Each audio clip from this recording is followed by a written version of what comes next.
Los principios del cine. La fascinación por las imágenes en movimiento viene desde siempre. Barbachano Ponce nos habla que desde sus inicios el hombre ha intentado analizar y plasmar el movimiento. En cuevas como la de Altamira en España encontramos entre otras figuras rupestres la figura de un jabalí de 8 patas. El anónimo ilustrador había querido plasmar el animal en movimiento. Con el paso del tiempo, los avances tecnológicos fueron facilitando la llegada del cine. Joseph Nicephore-Niépce crea la cámara oscura y obtiene la primera fotografía en 1826, la cual requirió entre 6 y 8 horas de exposición. Daguerre toma esta idea en 1838, perfeccionándola, reduciendo este tiempo a 15-30 minutos para lograr Vue de París. En 1879, Mayridge crea el sopraxiscopio, usando múltiples cámaras unidas por un hilo, registrando el movimiento de un caballo mientras avanzaba. A principios del siglo XIX, Thomas Alva Edison crea el kinetoscopio, un aparato que captura imágenes en movimiento y los plasma en una cinta perforada. Basándose en el sopraxiscopio de Mayridge, las primeras funciones del kinetoscopio fueron en ámbitos privados para un público selecto y acotado. El perfeccionamiento y el cambio a la masividad del kinetoscopio se produjo de la mano de los hermanos Lumière, que decidieron crear su propio dispositivo llamándolo cinematógrafo. Este cinematógrafo ponía a correr mediante una manivela cinta de celuloide a 16 cuadros por segundo. Los Lumière probaron el cinematógrafo realizando filmaciones que se presentaron en ámbitos elitistas. El 28 de diciembre de 1895 se realizó la primera proyección para 33 personas. El autor Noel Borch divide los principios del cine en dos etapas. La primera la define como modo de representación primitiva y surge de estos primeros avances hechos por los hermanos Lumière.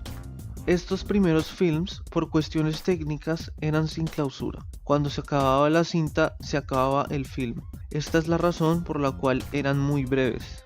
Utilizaban planos grandes y encuadres estáticos. La posición de cámara es horizontal y frontal. Sin proponérselo, estos primeros films tienen el germen de que más adelante serán los documentales, las road movies y los noticieros.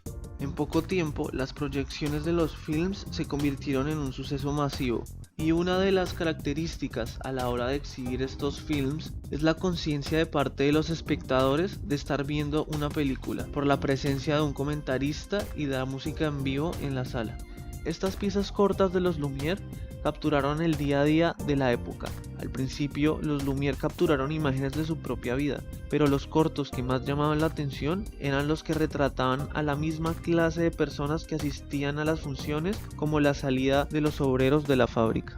Otra de las obras que más impresionaba a los espectadores era la llegada del tren a la estación Ciotat.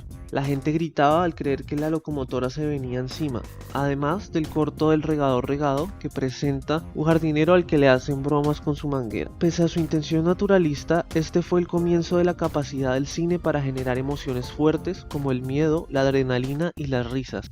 Louis y Auguste Lumière tuvieron la visión para crear el cinematógrafo y mostrar su funcionamiento, pero no vieron el alcance de su invención, lo veían como una herramienta con fines científicos.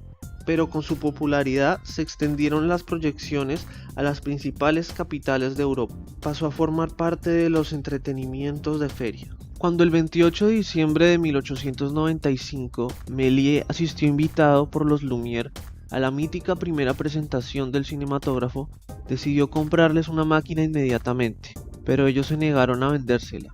Empeñado en hacerse con el invento, optó por construir su propia máquina cinematográfica. El 5 de abril de 1896 proyectó las primeras películas en su teatro Robert Houdini. Eran pequeñas escenas al aire libre, documentales similares a los de los hermanos Lumière. Su estilo evolucionó rápidamente hasta crear películas parecidas a sus espectáculos de ilusionismo. Los cortos de los hermanos Lumière marcaron los primeros pasos de un lenguaje cinematográfico. Firmaron el primer gag, la primera secuencia, la primera truca al proyectar en reversa la caída de un muro. Sin embargo, pronto la atracción de estos cortos perdió potencia, y Georges Méliès, desde el teatro, fue uno de los que marcó el rumbo del film, encontrando la posibilidad de narrar mundos, de fabricar sueños y de concebir el cine como un espectáculo. Méliès desembarcó en la cinematografía todos los recursos del teatro, el guión, los actores, la escenografía, el maquillaje, y ubicó la cámara en el punto de vista del espectador inmóvil. Creó el fundido a negro, el fundido encadenado, la sobreimpresión y la ilusión de que los objetos cobraban vida, que las personas se transformaban en otras o en seres de fantasía.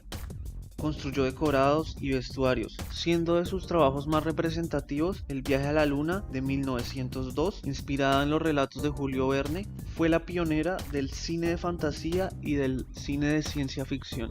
La consolidación del lenguaje cinematográfico llega en 1929 con David Griffin en El nacimiento de una nación. A esta etapa, el autor Noel Borch la llama el modelo de representación institucional.